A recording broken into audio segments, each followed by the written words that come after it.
नमस्कार साथियों, आज हम अलंकार के बारे में जानेंगे और अलंकारों के भेदों के बारे में चर्चा कर रहे थे, जिसमें अब विरोधाभास अलंकार है। कौन सा अलंकार? विरोधाभास अलंकार। और विरोधाभास अलंकार क्या होता है? जहां विरोधाभास अलंकार, कौन सा भास अलंकार? विरोधाभास अलंकार। विरोधाभास अलंकार क्या होता है? जहां पर दो विरोधी तत्व एक जगह पर पाए जाए। क्या है विरोधाभास अलंकार? क्या होता है कि जहां पर दो विरोधी तत्व होते हैं वो एक जगह पाए जाते हैं, यानी एक दूसरे के सामने आ जाए। क्या आ जाए? दो विरोधी तत्व होते हैं वो एक दूसरे के क्या आ जाए? सामने आ जाए। क्या आ जाए? एक दूसरों के सामने आ जाए। विरोधाभास अलंकार किसे कहते हैं? जहां पर दो विरोधी तत्व है वो एक दूसरे के सामने आ जाए। क्या आ जाए? एक दूसरे के सामने आ जाए, उसे विरोधाभास अलंकार कहते हैं। जेते नीचे है, जैसे क्या है? जेते नीचे है चले, जेते नीचे है चले, तेते ऊंचे होय। कितनी अच्छी बात कही गई है। इसमें विरोधी भाष यानी नीचे ऊंचे, ये क्या है? विलोम शब्द है, एक दूसरे के विरोधी है। ऊंचा होना, नीचे होना। जेते नीचे है चले, यानी जैसे जैसे हम नीचे चल रहे हैं, क्या कर रहे हैं? जैसे जैसे हम नीचे जा रहे हैं, क्या कर रहे हैं? जैसे जैसे हम नीचे की ओर जा रहे हैं, नीचे की ओर जा रहे हैं, नीचे की ओर जा रहे हैं, हो क्या रहा है? तेते ऊंचे होए।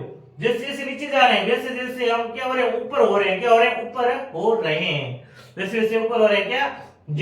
जेते नीचे है चले, तेते ऊंचे होए। हम जैसे जैसे नीचे जा रहे हैं वैसे वैसे हम क्या कर रहे हैं? ऊंचे हो रहे हैं। अगर यानी इस प्रकार के विरोधी तत्व आ जाए, यानी विलोम शब्द आ जाए, एक दूसरे को आभास प्रकट करने वाले विलोम शब्द आ जाए, तो वहां पर क्या होगा? वहां पर विरोधाभास अलंकार हो गया। कहा तो क्या हम जा तो नीचे रहे पर दो ऊपर रहे, हो गया ना? ऊपर और नीचे विलोम शब्द हो गया, यानी एक दूसरे के विरोधी तत्व हो गए। और जहां पर इस प्रकार के तत्व आ जाए, इस प्रकार के शब्द हमें देखने को मिले, वहां पर कौन सा अलंकार होगा? वहां पर विरोधाभास अलंकार होगा। अब अतिशयोक्ति अलंकार। कौन सा अलंकार? अतिशयोक्ति अलंकार। अतिशयोक्ति अलंकार क्या है? जब किसी व्यक्ति या वस्तु का वर्णन बढ़ा चढ़ाकर किया जाए, यानी अतिशयोक्ति क्या करना? अतिशयोक्ति करना। जब किसी व्यक्ति या वस्तु का वर्णन, जब किसी व्यक्ति या वस्तु का वर्णन कर क्या करना? बढ़ा चढ़ाकर करना, यानी उस वस्तु की बात उससे कहीं अधिक गुना बढ़ा करके कर देना, उसे क्या कहते हैं? अतिशयोक्ति अलंकार कहते हैं। कहते हैं धनुष उठाया ज्यों, क्या? जैसे धनुष उठाया ज्यों, जैसे धनुष उठाया ज्यों चढ़ाया उस पर बाण, जैसे धनुष उठाया और चढ़ाया उस पर बाण। धरा सिंधु, यानी धरती और पर्वत, धरती और समुद्र और आकाश कांपे। यानी जैसे ही भगवान श्री राम के बारे में बात हो रही है, जैसे भगवान श्री राम ने धनुष उठाया और बाण ताना, क्या ताना? बाण ताना।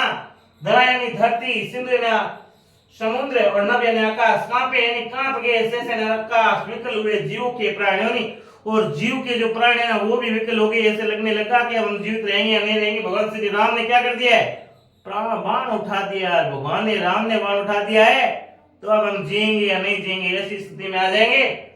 तो और यानी बात को इसमें कहने का मतलब क्या? बात को बहुत ही बड़ा चढ़ा करके उठाया, तो केवल बाण था, उन्होंने बाण चलाए नहीं, परंतु ऐसा वर्णन कर दिया कि अगर उस बात को बड़ा चढ़ा करके धरा सिंधु नभ कांपे, धरा सिंधु नभ कांपे यानी धरती, समुद्र और नभ यानी आकाश कांपने लगे, सहसा विकल हुए जीव प्राण, और सभी के अचानक प्राण भी मुट्ठी में आ गए, मानो इस प्रकार से। ऐसी बातें अगर बड़ा चढ़ाकर कही जाए तो वहां पर कौन सा अलंकार होगा? वहां पर अतिशयोक्ति अलंकार होगा।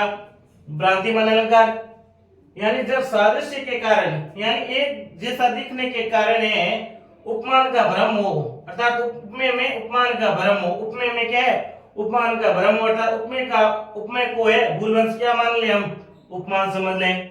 यानी अगर हमें कोई वस्तु एक जैसी दिखाई देती है तो हमें वो क्या भ्रम हो जाता है, भूलवश से क्या करते हैं? उपमान उपमेय वाले उपमेय को उपमान मान लेते हैं, तो उसे हम क्या कहते हैं? भ्रांतिमान अलंकार कहते हैं। जैसे जानी श्याम को श्याम, जानी श्याम को श्याम, धन नाची उठे बनमोर, यानी जिस प्रकार के भगवान श्री कृष्ण के आने से मानो के बादल, यानी जानी श्याम, जाना तो उन्होंने क्या माना कि भगवान श्री कृष्ण आ रहे हैं, को श्याम घन, परंतु आए क्या?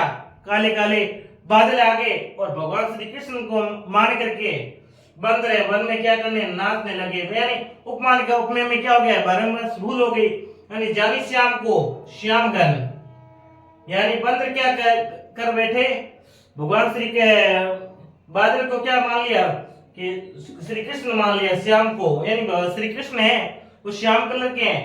तो बंदरों ने क्या माना जंगल में कि भाई आ तो श्याम गन रहे थे, आए तो क्या था, अचानक बादलों में काले बादल आ गए, परंतु माना कि उन्होंने सोचा कि अब कौन आ रहा है, कि भगवान श्री कृष्ण श्याम है, जो श्यामले कलर के श्याम आ रहे हैं। और उन्होंने ऐसा श्याम को मान करके श्री कृष्ण को माना, तो क्या हो गए, वो वन में नाचने लगे। एक बार पुनः जानी श्याम को, यानी भगवान श्री कृष्ण को है, भगवान श्री श्याम को है श्याम गण, यानी उनको है भगवान श्री कृष्ण जानी श्याम को श्याम गण, यानी बादलों को क्या मान लिया, भगवान श्री कृष्ण मान लिया। यानी जिस शाम का समय था, घनघोर बादल आए, तो बादलों को लगा कि भाई भगवान श्री कृष्ण आ रहे हैं, क्या आ रहे हैं, भगवान श्री कृष्ण आ रहे हैं। तो उठे वन मोर, तो वन में क्या करने लगे, मोर है उठ करके नृत्य करने लगे, क्या, जानी श्याम को श्याम गण नाचे। यानी श्याम का समय था, बादल यानी घनघोर हो गए, काले काले हो गए, तो बंदर को लगा कि अब ये क्या आ रहे हैं, भगवान श्री कृष्ण आ रहे हैं, यानी भूल बस हो गई। श्याम को क्या, यानी बादलों को क्या मान लिया, श्याम मान लिया, यानी आरोप क्या हो गया, थे तो बादल और मान क्या लिया, श्याम। और इनके बहाने से बंदर क्या हुए, जंगल में नाच पड़े। और तो ऐसे अगर ऐसे बनते आ जाए तो वहां पर जो कौन सा अलंकार होगा, भ्रांतिमान अलंकार हो गया, भूल बस त्रुटि हो जाना, उसे क्या कहते हैं, भ्रांतिमान अलंकार कहते हैं। तो साथियों, हमने इस प्रकार अलंकार को पूर्ण रूप से कंप्लीट किया। अगर आपको ये पसंद आए तो लाइक शेयर सब्सक्राइब करें। और ये आपके ना दो क्या 4 नंबर के चैप्टर कंप्लीट हो गए। यही आपके अनिवार्य हिंदी में आते हैं, लगभग यही हिंदी साहित्य में आते हैं, इसी प्रकार के 10वीं के अंदर ये आपके आते हैं। और कक्षा 8 और 8 में तो बिल्कुल नॉर्मल से आता है, आपको ज्यादा इसमें देखने की आवश्यकता भी नहीं है, परंतु ये कक्षा 10 और 12 के लिए कार्य है। तो आपके 4 नंबर के मेरे ख्याल से होते हैं, तो आप ध्यान से पूर्वक पढ़ेंगे। एक एक 2 नंबर भी बहुत ही महत्वपूर्ण रखते हैं। तो इस प्रकार से मैंने आपको कक्षा 10 का है और 12 का संपूर्ण रूप से अलंकार का चैप्टर करवाया, और आपको लाइक आया, पसंद आए तो लाइक शेयर सब्सक्राइब करें। धन्यवाद।